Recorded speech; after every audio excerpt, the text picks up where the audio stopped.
महात्मा बुद्ध का जन्म 563 ईसा पूर्व लुम्बिनी कपिलवस्तु में हुआ था, जो कि नेपाल में स्थित है।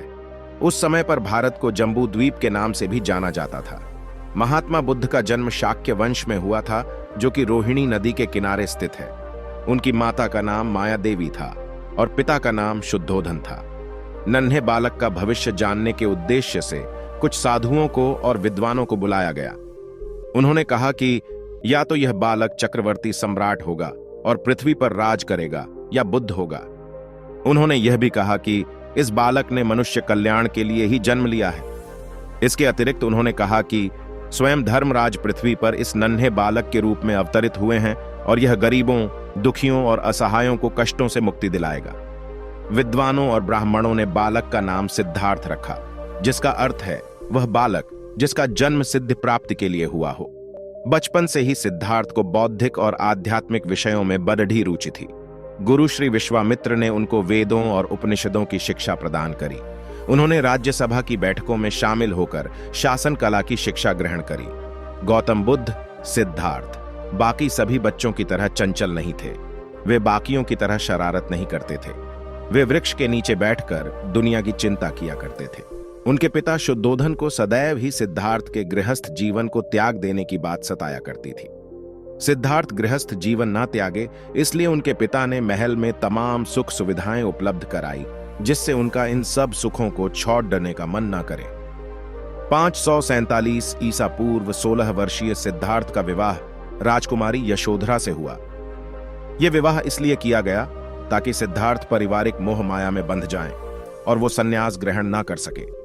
परंतु सिद्धार्थ कभी भोग विलास की चीजों को अपने ऊपर हावी नहीं होने दिए। सिद्धार्थ अपनी पत्नी से ढेर सारी ज्ञान की बातें किया करते थे। उनका कहना था कि पूरे संसार में केवल स्त्री ही पुरुष के आत्मा को बांध सकती है। इसी बीच यशोधरा ने पुत्र राहुल को जन्म दिया। सिद्धार्थ महल में रहकर भी वह बाहरी दुनिया के बारे में चिंतन के कारण भोग विलास की चीजों का आनंद उन्हें फिका लगता था, तथा पारिवारिक मोह को कभी अपने लक्ष्य प्राप्ति के मध्य नहीं आने दिया। कभी कभार सिद्धार्थ महल के बाहर घूमने के लिए निकलते थे ताकि वो दुनिया देख सके। एक बार उन्होंने रास्ते पर चलते एक वृद्ध कमजोर व्यक्ति को देखा जो झुककर चल रहा था। उसकी आंखें धंसी हुई थीं। यह दृश्य सिद्धार्थ के मन को काफी विचलित करने वाला था। इससे उन्हें दुनिया की दुखों का अंदाजा हो गया। फिर उन्होंने एक बीमार व्यक्ति को देखा जो दर्द के कारण चिल्ला रहा था। उसके शरीर कांप रहे थे। तब उन्होंने रोग क्या होता है इसे जाना। इस दृश्य से वह काफी दुखी हुए। उन्हें सभी भोग विलास की चीजें व्यर्थ लगने लगीं। कुछ दूर और आगे जाने पर उन्हें एक शव दिखाई दिया जिसे 4 लोग कंधे पर रखकर ले जा रहे थे और उसके परिवार के लोग विलाप कर रहे थे। इस समय उन्हें जीवन और मृत्यु का ज्ञान हुआ। उन्होंने जाना कि जो व्यक्ति जन्म लेता है वह एक समय मृत्यु को भी प्राप्त होता है। तब उनके मन में विरक्ति की भावना उत्पन्न होने लगी। उन्हें सारा जीवन नीरस लगने लगा। थोड़ी दूरी पर उन्हें एक सन्यासी दिखाई दिया जो सांसारिक मोह माया से दूर प्रसन्न चित्त वाला था, मानो वह सारे दुखों से पार जा चुका हो। इस दृश्य को देखकर सिद्धार्थ ने संकल्प लिया कि वह इस मोह माया को त्याग कर संन्यास ग्रहण करेंगे। उसी रात्रि सिद्धार्थ ने अपने पत्नी यशोधरा और पुत्र राहुल को छोड़कर सत्य की खोज में जंगल में चले गए ताकि दुनिया में सुख शांति स्थापित कर सके। सिद्धार्थ परम सत्य और शांति की खोज में गया के समीप ऊरविल्व के जंगलों में पहुंच गए। वहां उन्होंने 6 साल तक कठोर तपस्या की, परंतु उन्हें ज्ञान की प्राप्ति नहीं हुई। तपस्या के दौरान उनका तेजस्वी शरीर नरकंकाल बन गया, मानो मृत्यु उनके समीप हो। तभी जंगल के पास रहने वाले चरवाहे की बेटी सुजाता ने सिद्धार्थ को खीर खिलाई, जिससे उनके शरीर की खोई हुई शक्ति का वापस संचार हुआ। फिर सिद्धार्थ ने कठोर तपस्या का मार्ग त्यागने का निर्णय किया।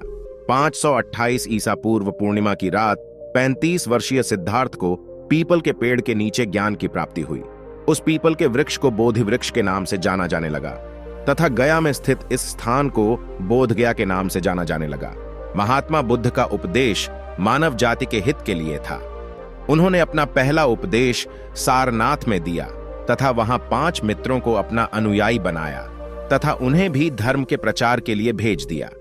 महात्मा बुद्ध ने सभी दुखों के कारण और निवारण के लिए अष्टांगिक मार्ग बताया तथा तृष्णा, इच्छा या आकांक्षा को सभी दुखों का कारण बताया। महात्मा बुद्ध ने अहिंसा का समर्थन किया, पशु हत्या का विरोध भी किया महात्मा बुद्ध ने 483 ईसा पूर्व 80 वर्ष की आयु में अपने नश्वर शरीर को त्याग दिया और परमात्मा में विलीन हो गए। ज्ञान प्राप्ति के बाद का संपूर्ण जीवन इन्होंने मानव कल्याण के लिए लगाया। यह ज्ञान को केवल अपने तक सीमित नहीं रखना चाहते थे। इसी कारण उन्होंने अनेकों उपदेश दिए तथा अपने ज्ञान को अमर कर दिया।